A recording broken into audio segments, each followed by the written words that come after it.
How did we meet? Let's start there, because I think it's funny. How did we meet? I remember seeing you at a party with, like, I can't remember whose party it was, but Probably Tessa's. no, I think it was at Mushroom Mike's mom's house. Oh, shit. But you were dating Brian, and you showed up with, like, two other girls. I think one of them was Bree. I don't know who the other one was. The other one was, like, a really big whore. Bree and...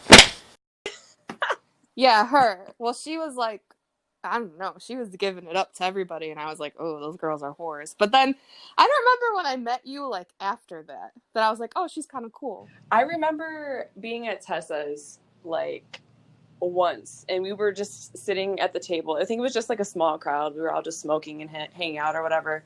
And, like, we bullshitted a little bit. So I've known you, like, way before that. What am I talking about? I've known you for forever. Yes. That is so crazy. That's crazy because Bentley's going to be 7 years old. It's crazy. Dude, yeah. So it's been at least 8 years. Oh my gosh. We clicked instantly. I remember. Yeah. And then just because it's funny to talk about because of how it happened when you came out at the bar about, you're like, I have something to tell you. I remember. Before you. Oh. I was like, okay. Because I think Rachel was there too. And I remember I was like, yeah, so you and before me, and like, that's okay. And she was just, gosh, who told you that? And why are we talking about it? Or something like that. And I was like, it's okay. It doesn't matter. I just heard about it. I just letting you know, like, I'm cool. And then you looked at me. You were like sitting down. We were at West Park Station, I think, right? And you looked at me and you were like, I have something to tell you. And I was like, okay. I think I wanted to put it out there because I didn't want to become, like, good friends with you, and it just never have been said. Even though it didn't mean anything, like, it was like a, like, once or twice thing. I can't remember. Girl. I think he ended up bringing another girl to a party that he invited me to and was, like, basically fucking her. And I got mad, and so I was like, whatever, I'm gonna go fuck Tim. And then we ended up dating for 7 years, so weird. Isn't that so funny though? I love how shit happens. Yeah, I love that story. We're gonna remember that when we're like 80, like, oh, remember that one time. It's just funny. It's gonna be my stories to tell Tobias so he never ends up like right. Please Tobias, do not do this, because don't go to trap houses. Don't go to trap where all the walls are graffitied and there's beer boxes plastered all over every single wall.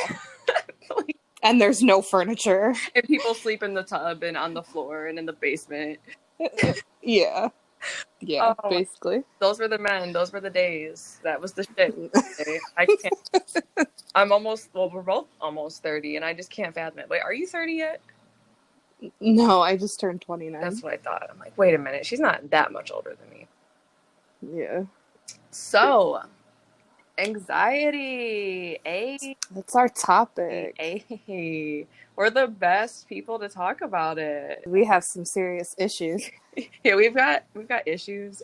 So I guess that's a good thing because we can help other people, but kind of fuck. Yes.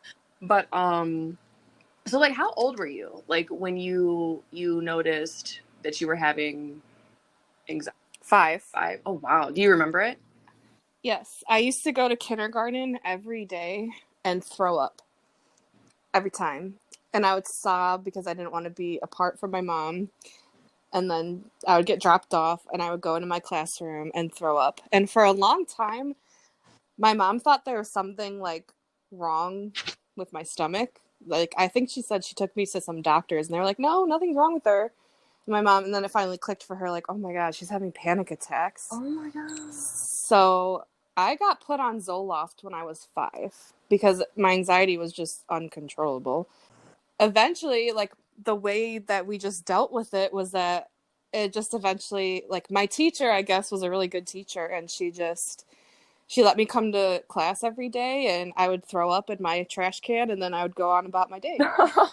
So, like, all the kids in my class were used to it. And so, literally, I would just come in. She would put a bucket or a trash can right by me. I would throw up, and then I would go about doing kindergarten stuff. Oh, my gosh. Dude, that's 5. 5. Yeah. That's nuts. And to be a parent and, like, witnessing that, I wonder what that's like. I hope that we don't have to know what that's like. I hope Tobias doesn't get it. I really do. Do you think that it is hereditary? Does your mom? Yes. Yeah. Everybody in my family is on medication for anxiety. None of us know how to control it. That is so crazy because I wonder where it stems from. I think I got like a double whammy because I think my dad and my mom's side both have mental health issues. I think it has a lot to do with like what you experience though as a child. Oh, like if you experienced trauma, you're probably going to end up with some sort of anxiety. 100%. And I feel like lately, not lately, but like this generation, our generation, for whatever reason, I feel like they experienced a lot of shit. Yeah. Between like being molested as children and like the onset of the internet too, like social media, kids were mean before, but now that you have social media, kids are going through the shit. They're horrible. Kids are killing themselves. That's crazy. That's mad crazy. And it's crazy that a lot of the parents say they had no idea about it, or, you know, like they didn't know they were getting bullied, or they didn't know that these things were going on with their kids. And that's an issue. Because I think kids are really good at hiding it. They don't want to tell their parents that they're being bullied. It's like, it's embarrassing. That is true. I think that, I mean, I can't say, and like, again, I hope that I don't ever have to experience it personally, but I feel like parents need to pay more attention and monitor more instead of just pushing phones onto their kids, you know, for babysitters and occupying them. Like, really monitor. I remember my mom always monitored shit. There were some things that she found, and of course there's going to be things that you're going to find that you don't want your kid to be doing or seeing, but you know. Oh my God, I got a story about that. If I could tell like a little story. Go ahead. So you remember when AOL Instant Messenger was like the big thing? Yes. Well, it was like the big thing when I was in like 6th grade, maybe. Like that's when it started coming out. And this was like the old Instant Messenger, like where you had to dial up to connect. I didn't know how to make a screen name, so I just used my older sister's screen name, which my mom had access to. And I was 11, okay? Just putting it there. I was 11 years old. I was going into chat rooms and talking to grown men that had screen names like Pimp for Life or Smack That Hoe or something like that. And I was talking to them, like saying that I was, you know, however old I was saying I was, and having these like full-blown conversations. And one day my mom, she went and she printed off all my chat logs. And she confronted me and was like, "What are you doing? Do you even know what a pimp is?" I'm like, "No." And she disconnected the internet until I was in like 8th grade. You know what's so funny though? That she put you on blast. She's savage. That's what's up. She did. And I was stupid, thinking I was like getting away with it. All kids do though, because I would talk to grown ass men too. And it was some sketchy ass shit. Like, I would never want my kid to ever, especially a daughter, to do what I did. Like, I watched grown men, like, jack off on the fucking camera. Like, yeah. And I wasn't getting anything out of it because I was so young. You know what I mean? Like, and now that I think about it, I'm like, these are fucking pedophiles, bro. Yeah. I don't even think, do chat rooms still exist? I don't know. Like, I know Yahoo shut theirs down, probably because a bunch of pedophiles were in there, like, grooming young children. Yeah.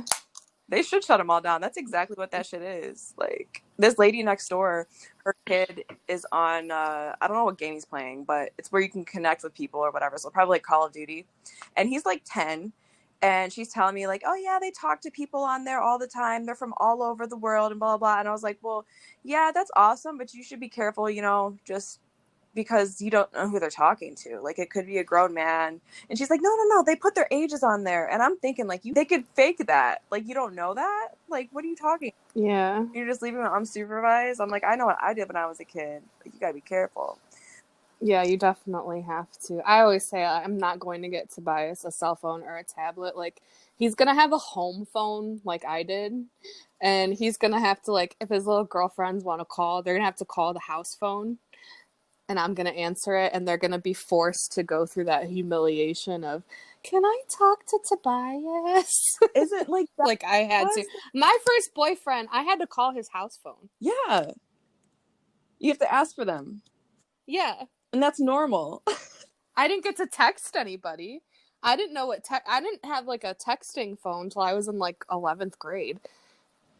I think I was pretty young when I had one, but I ran that bill up so high. Mom was like, "Nah, fam, get a job and pay for it." So then I had a job. When I was a teenager, like I didn't want a cell phone. I wanted my own house phone line. Do you remember those little stupid phones that basically plugged into the phone line and they were like cell phones? They were shaped like cell phones, but they were like definitely a regular house phone, so your mom could pick up the house phone and listen to what you were saying. Yeah. Like that was what it was back in the day, and kids are not going to know that. That's crazy. I So, know. They should have to go through the same things that we had to go heck through. yeah. Um, so like what I had a list of questions, but my damn computer is acting crazy. But like, are there any triggers? Do you notice triggers like with your anxiety attacks? Um when I was younger, it used to be anything that was like new. Anything that was new to me was a trigger. Like especially like middle school was the worst for me because I was the new kid in middle school, and being like the new 12-year-old girl in 7th grade is never fun. So that was a huge thing. I had panic attacks every day going to middle school. But when I got older as an adult, I don't really have triggers. I have more of like just creeper panic attacks. Like I could just be hanging out, watching TV, doing whatever, and I'll just have like a massive panic attack out of nowhere. Like they just creep up on you. That's so crazy. I can And then my like as I got older, my panic attacks started to become stronger, like a lot stronger. And I like end up having like an existential crisis every time I have a panic attack because I go into this mode of like, oh my God, we're all gonna die. And then we're gonna die. And what happens after we die? Like girl, that's what my shit is. Oh my, yes. I feel like there's so many people who I've talked to who are like, I don't know what a panic attack is. I don't know what anxiety is. And I don't know how to believe them. And I want to because I've never known what life was like without anxiety, even though mine started off as just like a little bit, or maybe it was bigger than I thought it was. And now I'm just acknowledging it. But I never knew what it was like to not be anxious and be nervous about something, or to wake up in the middle of the night panicking about death randomly. I think everybody has the same thing. Like everybody has anxiety, but some people don't know that it's anxiety. That's what I Like was. for example, when I started dating Jeremy, he was having panic attacks. And one day I was like, do you know that like you're having a panic attack? Like he didn't know, like he's been having panic attacks his whole life, but he didn't know what they were. Oh, He didn't know that it was anxiety. He just thought it was something that happened to him and didn't happen to anybody else. that's crazy too, because how many people are walking around having these massive panic attacks thinking that they're just big fat weirdos and can't relate to anybody. Right. They don't have a name to their demon. Like that is crazy. Yeah, I think a lot of people go through that I do. because panic attacks can take on so many different forms. It's not always like hyperventilating and crying and panicking. Sometimes it's like my mom, when she first started having panic attacks, she would go blind. She would lose her eyesight. Whoa.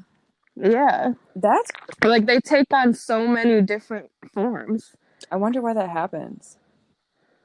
I don't know. It affects everybody differently. It's subjective just like anything else. That is so true though. That is so so true. And like when people tell me about things that happen to them, like you were talking about Jeremy, like, oh, I felt this way, blah blah. And I'm like, have you ever had a panic attack? And like my coworker, he's my homeboy.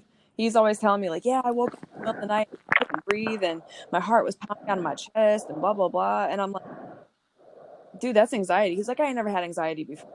That's not, I don't, and I'm like, all right.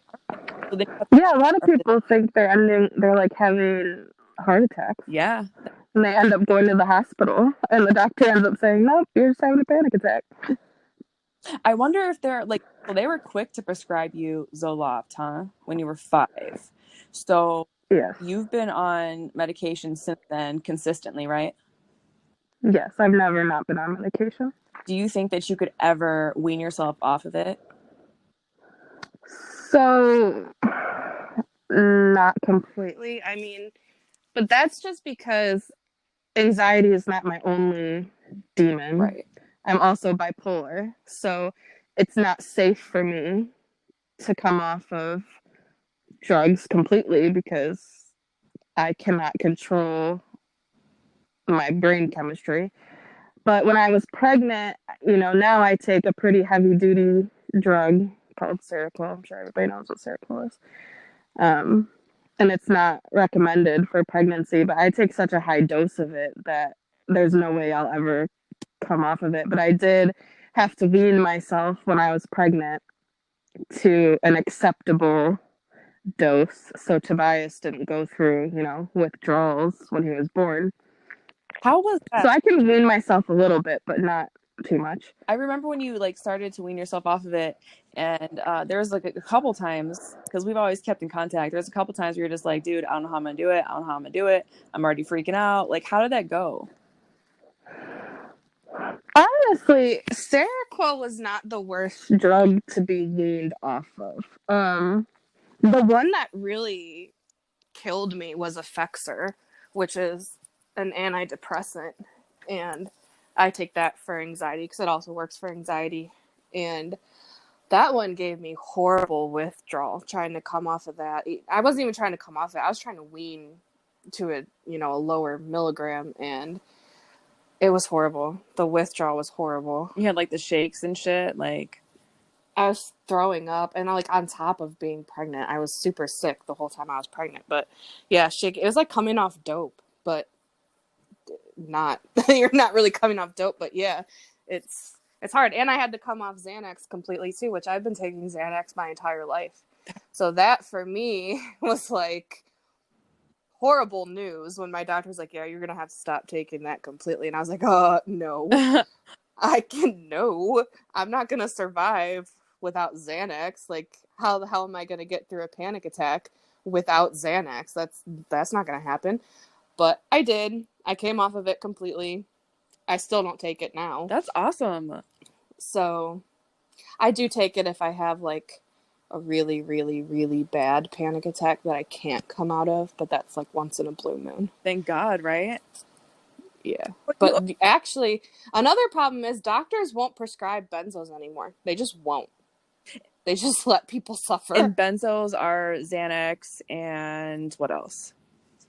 Klonopin, Ativan, Valium, anything that will stop a panic attack, they won't prescribe it because people abuse it. Of course. And that's crazy to me because I'm just wondering, like, all these bootleg doctors out here who just don't give a shit about people. They just want the check, right? How many are prescribing this crazy medication to people who really aren't that crazy? Or maybe they're prescribing them too much. You know what I mean? Like, they're not using it wisely. They're not monitoring it. They're not checking in with them. It really backfires because if they're stopping because there's so many people who are like addicted to it now. It really sucks for the people who really actually need it, who if they don't have it will just like me will just continue having a panic attack for hours. Mm-hmm. I can't come out of a panic attack, and I know people always say like, oh, you can go to therapy and you can learn your mindfulness and you can do this and you can do that. I've done all that. I've done all that. It's just something in my brain. I can't bring myself out. It's too intense for me. People might be able to. I can't. So it really sucks for people who have really bad anxiety and need those drugs and can't get them. We're suffering. We're suffering with 5-hour long panic attacks until our bodies just tire out and we pass out. And then when you wake Be- up from that, like, do you feel better, or is it kind of just like you're just still in a daze? yeah, you feel better, but you're exhausted. I bet. You're just exhausted. And I don't think people will understand until they actually see somebody have a really, really bad panic attack. Like, I don't think Jeremy understood it until after I had Tobias and I went through a really bad postpartum period. And I had such a bad panic attack that I started disassociating myself. And I was walking around my house. I'm not joking. I was walking around my house going, I had a baby, but they took my baby from me. That's how bad of a panic attack I was having. And my mom was like, your baby's right here. Like, he's right in front of you. I said, that's not my baby. Oh my. That's not my baby. It was bad. It was really bad. And at that point, they reevaluated your medication. Yeah, I went to the psych ward. I was not capable of dealing with my postpartum. I had to go to the psych ward for a week, which was really hard because I had a 6-week-old baby. Dude, postpartum is no joke. No joke. And like, And it's not talked about. It's not talked about. it's And not it's, talked about at all. And then like, there's all these, perceptions of women and them being crazy and stuff. Like no, we literally, with PMS, there's been studies that have shown that like PMS is even a causing agent, or whatever you want to call it, of like psychological misbehavior. Like, you fuck with a PMSing woman, like, you could really, like, shit can go wrong. Imagine a pregnant woman. Imagine yeah. just had a baby. Like, your hormones went from like crazy, crazy, crazy, and then like shot down, and then back up, and then down, and then back up after you have a baby. Like, shit is just crazy. On top of not sleeping, on top of Yeah. whole new life that you're taking care of, like, shit is crazy. And nobody told me about the baby blues. And this is separate from postpartum.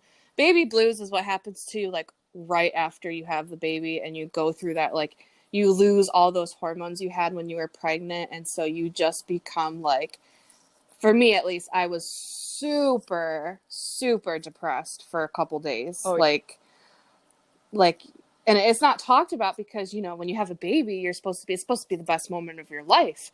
You're supposed to be so happy and, oh my god, I just had a baby. It wasn't like that for me. I was so so depressed, I and nobody told me that that was normal. oh, I never told you. Oh, No. well, shit. I'm the worst friend.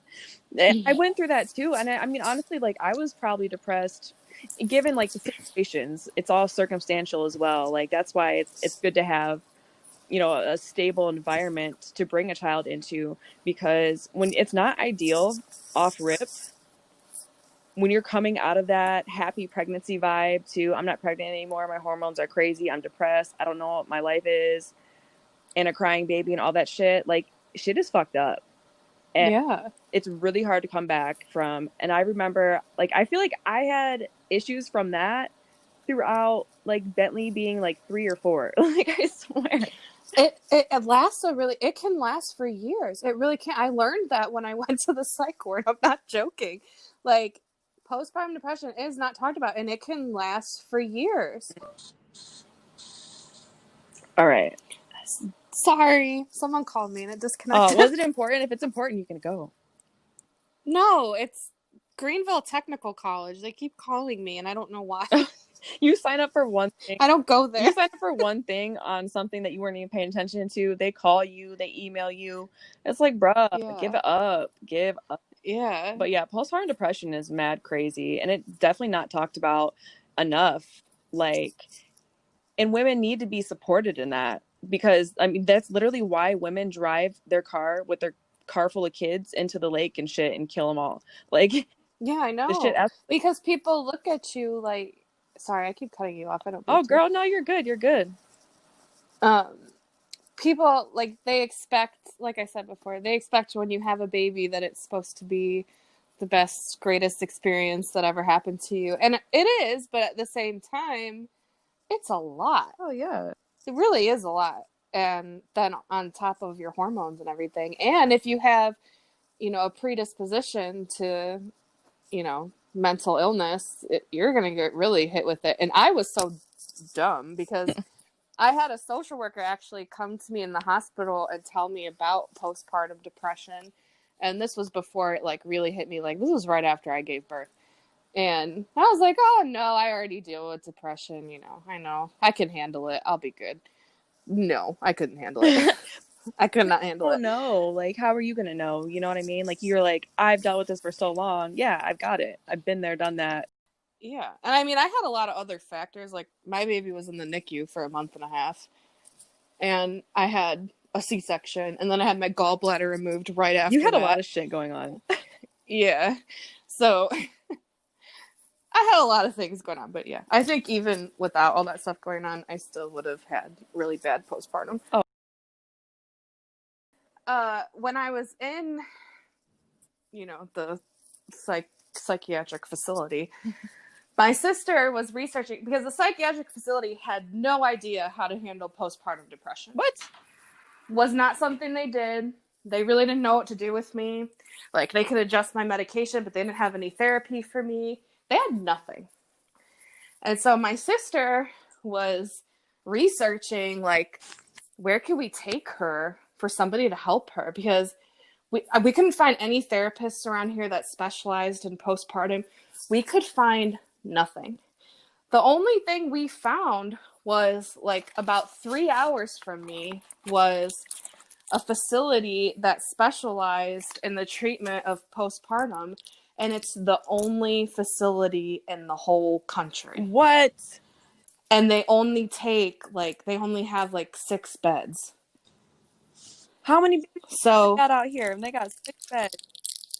yes. And they actually had a bed for me, but I chose not to go for my own reasons. But isn't that crazy? Like, so many women suffer from this, and there's only one facility in the entire country that specializes in postpartum depression. One facility. That's insane. And it was just built. Wow. Yes. Oh gosh, that blows my mind. And that's something that I never would have known because, you know what I mean? Like, I'm not in that situation anymore. But Yes. that is mad crazy. It is crazy. There's so many women out here. I'm in how many women, like, women are prescribed this crazy heavy medication and they're not monitored, right, by these bunk doctors who don't give a shit. And then they go crazy and harm themselves or harm their children, and then it's not even considered, like, it's just written off like she's a bad mom. But mental health plays a huge role in everything. Mental period in men and women and children is so you important. you can't be a good parent if you're experiencing really, really, really bad postpartum like that. You just can't. And it's not your fault. It's just something that happens to some women. And every hospital has psychiatric facilities, but none of these hospitals have facilities or services for postpartum. Wow. They really should have, like, and I know there's a lot that goes into it, but every like labor and delivery unit should have a therapist that specializes in postpartum. For sure. Like somebody that the mom can talk to one-on-one. Because I remember being in the hospital and Brian's parents came to pick us up. Or no, they did something. I think that they wanted to take us. And I was just like already mad depressed. Me and Brian were just fighting because I couldn't feed him. And he was like, what's wrong with you? You can't feed your baby. And I was like, oh my God, I can't feed my baby. So I was already mad depressed after I had Bentley in the hospital a day. Right. So then they roll up and then it was about signing his birth certificate and changing, like making his last name Brian's last name. And I was just so sad about that. Now I don't give a shit. But I was in that state of mind. I was so sad and everything was fucked. And if I would have had somebody to talk to one-on-one, somebody who reached out like, yeah, so I noticed that you guys have, been having some tension. Would you like to talk to me one-on-one? I can help you out, blah, blah, blah, blah. Like, you know what I mean? That would be so nice for women. Oh my. Right. And every hospital or every labor and delivery unit has a social worker that comes and sees every woman, but they're not therapists, and they're more concerned with, do you have what you need to take care of a baby? Like, do you have enough clothes? Do you have formula? Do you have bottles? Like, do you have a car seat? Do you have the basic necessities to take care of a kid? They don't really, they touched on postpartum depression, but what they really said was, if you feel like you have postpartum depression, go see your doctor. And that's even a task, because now you have this baby and you're Yeah. staying at home with, probably not working now, and you're probably upset because you're not working. You probably don't want to leave the damn house anyway. They should at least do like a questionnaire, like, and not immediately after you give birth, because immediately after you're just like all over the place. Before you leave the hospital, so maybe like a few days later, they should like have somebody come in with a questionnaire and ask you if you feel these things. Because I think a lot of people who go through postpartum depression, they don't recognize it, that it's actually postpartum depression. Absolutely. Yeah. They're probably just like these people talking about, I've never had an anxiety attack. They have no idea that that's what it is. That is crazy though. Oh my gosh. If enough people are aware, then those things will come about. That's so important. It's very important. How often would you say that like your anxiety causes dilemmas? Like, has it caused dilemmas in like your relationships with people, your family, friends, boyfriends? Not so much my family, because they're exactly like me, so they get it. But okay, remember when we went to North Carolina? Yeah. On vacation, and like we had it planned out for like weeks. Mm-hmm. The night before, I know you were so mad at me. The night before, I had a massive panic attack, and I was like, I can't go. Like, I was really freaking out. I was like, I don't know why I had this panic attack about going to North Carolina. Like, I was really excited to go. And I was like, oh my God, I can't do it. I can't do it. And I called you like the night before. I'm like, I can't go. Sorry. And you were like, what the fuck? What do you mean you can't go? We've had this plan for weeks. I'm like, I just can't go. And then you were like, all right, I guess I'll just take Ryan instead. And then I called you back like right before you left, after I had a Klonopin, and I'm like, I think I'm okay. I can go. And you're like, what? And at that time, I really didn't understand my anxiety either. So I guess I could say I was that person that's like, not that I never had an anxiety attack, but it wasn't to that extent. So I didn't quite understand it. So yeah, I was upset. But then it's crazy how that happened, how that all played out, because like, okay, Maddie's coming now. Because I wanted you to go anyway. I didn't want him to go. And we pull up in Pops' driveway, and he's just throwing shit. And remember, he threw the water. He threw a water bottle and it hit Bentley in the head, and I was so mad. You were so mad. And I remember that whole situation was fucked, and he was mad, and he was doing all the shit. And I remember Bentley looking at him like, yo, what the fuck? Like, he hit Bentley in the head with a frozen water bottle, and I was so mad. I started screaming at him, and he took all my stuff out of the car and scattered it all over the driveway. It's like, that shit was so crazy, because then I remember I was like hyperventilating, like, what is happening right now? And you're like, I think I gave you a Klonopin because you were having a massive panic attack.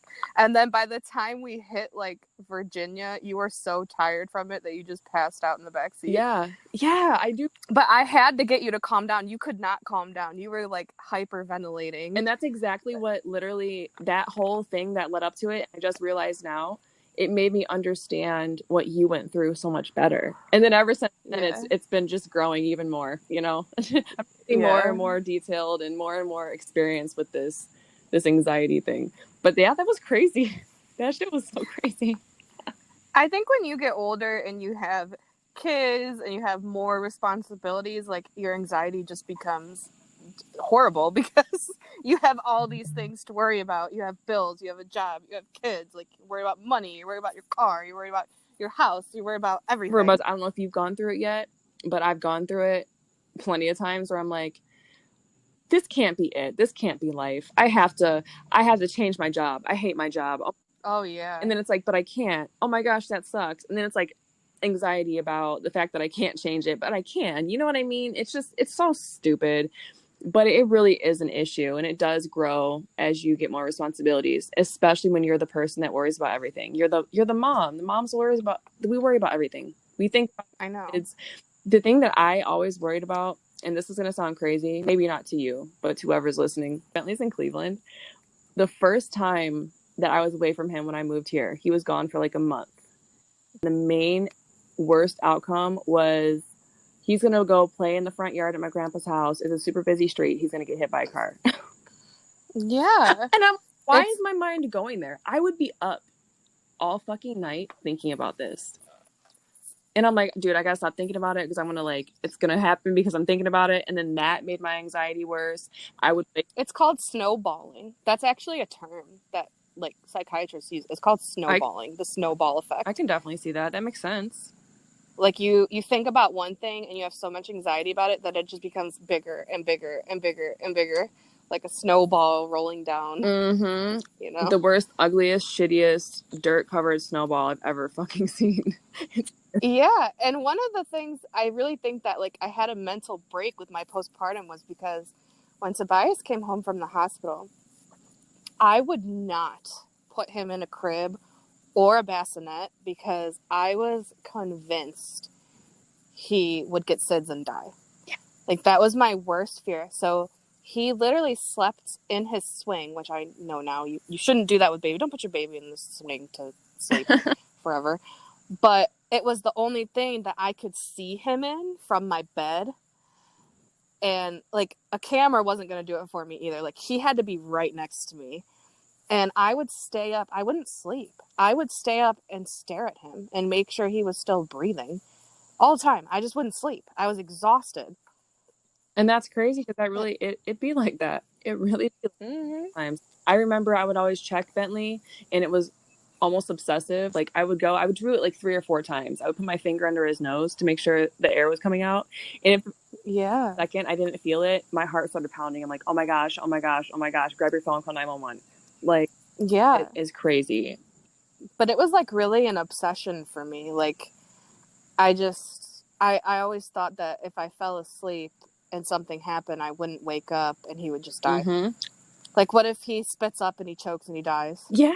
What if he rolls over, which he couldn't roll over at that point, but what if he gets his face in something and dies? And eventually Jeremy was like, you have to put him in his crib and you have to go to sleep because you're not gonna you have to sleep. And one night I did it. It killed me to have to do it, but I put him in his crib and I shut the door. And you overcame that fear almost, right?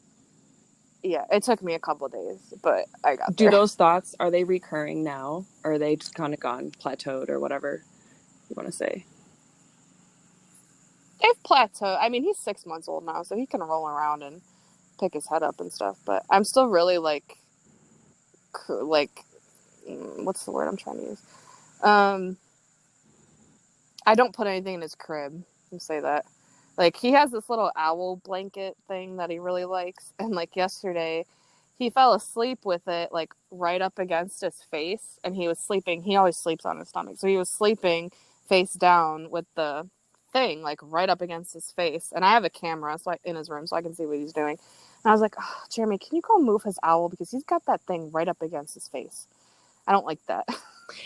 He might suffocate and die. Yeah, I mean, seriously, though, like, that could happen. I mean, all these things could happen. All these things that we were talking about could totally happen. They have happened.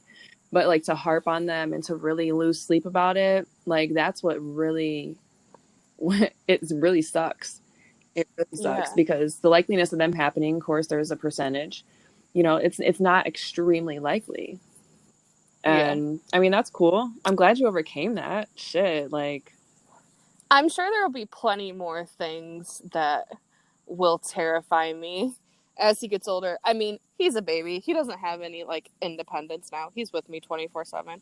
But I'm sure, like, I'm going to go through the phase where I have to teach him not to talk to strangers. And that will be my new obsession. Like, I'm going to be helicopter mom. He's going to want to go and just, like, play at the park, you know, and I'm going to be, like, sitting 2 feet away from him. I mean, like, that's like, Mom, leave me alone.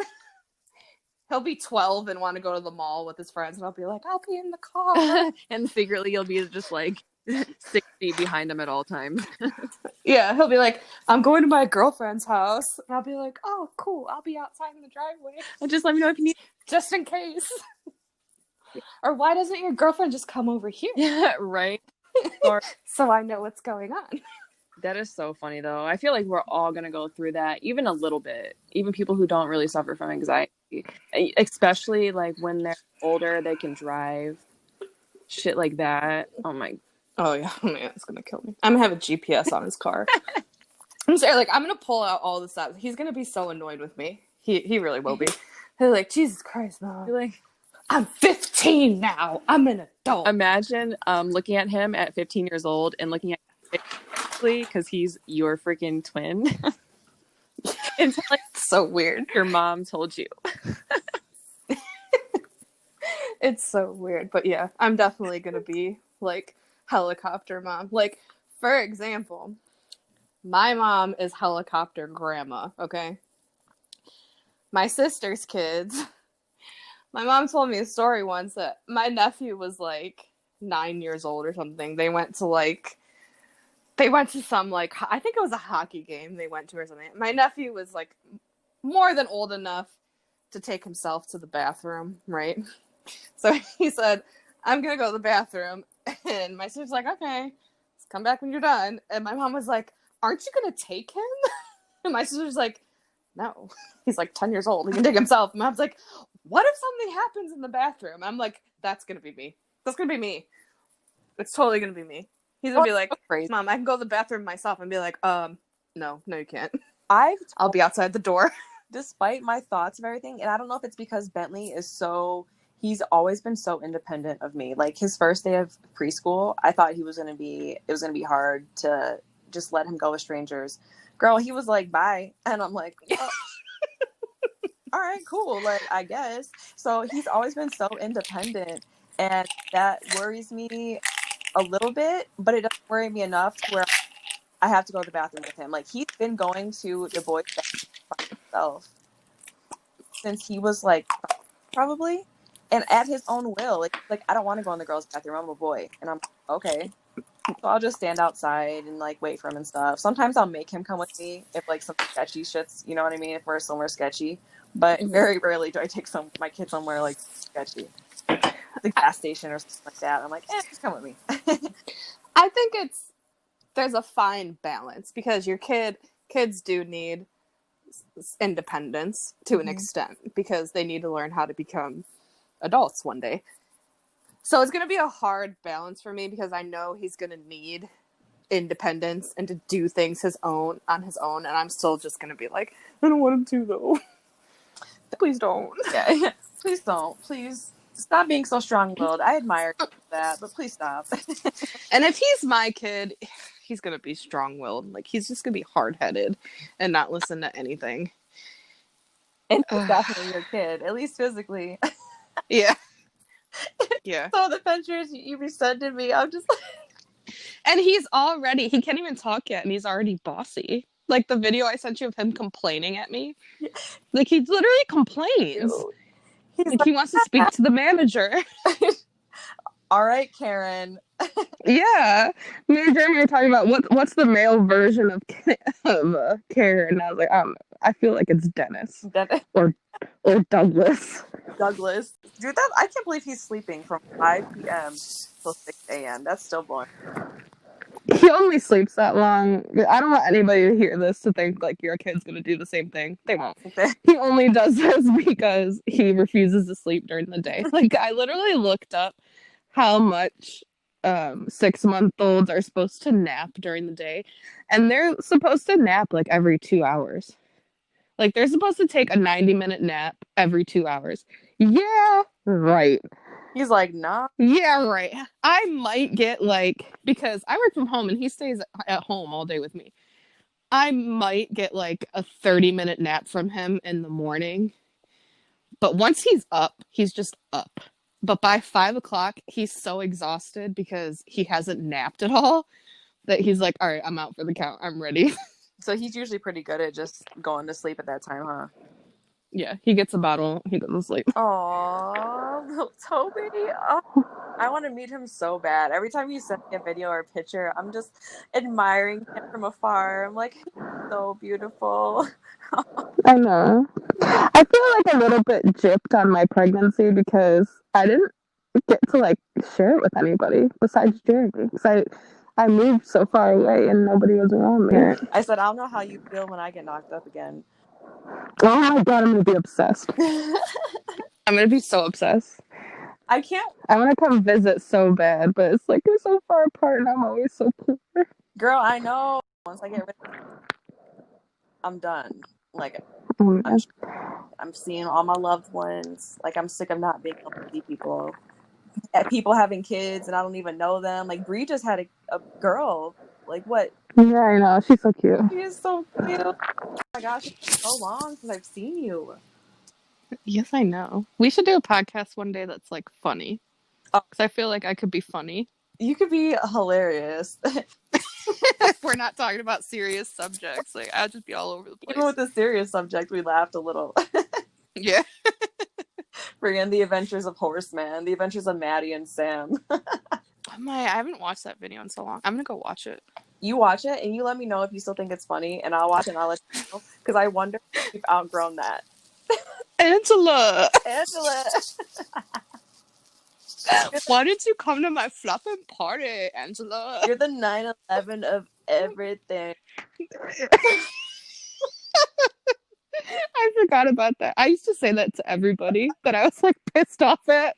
I'd be like, oh, you're the 9/11 of people. All those people that you talk to on your job, you're the 9/11 of bitch in the hood. Dude, I just gotta bring this up because this was like the funniest thing you've ever said, and I still remember it to this day. You were talking about some girl, and you were like, she's the kind of girl that would sue McDonald's for cold French fries. Seriously, every time I go to McDonald's, I think about that. Who was I talking about? I don't know. I can't remember. I just remember that. Every time, oh my gosh. I think of everything all the time. Of everything that I was so funny and nobody else did. Like, when we would all hang out, me, you, Brian, and Tim. And they would just be like, and we're rolling. Like, we think it's the funniest shit. Remember when we got high as hell and you turned my stove on? This is my story. And you accidentally left it on, and I was like, are you trying to kill me with CO2 poisoning? And Mike's like, you have an electric stove. Mattie, you have an electric stove. He was so serious.